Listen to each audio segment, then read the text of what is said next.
જે જીવ આવ્યો આપ પાસે ચરણમાં અપનાવજો। પરમાત્મા હે આત્માને શાંતિ સાચી આપજો। પરમાત્મા હે આત્માને શાંતિ સાચી આપજો।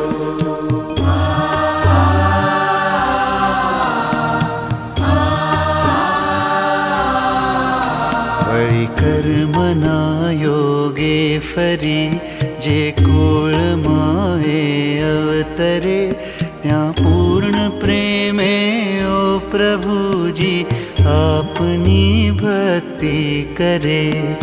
184 બંધનોને લક્ષમાં લઈ કાપજો। પરમાત્મા હે આત્માને શાંતિ સાચી આપજો।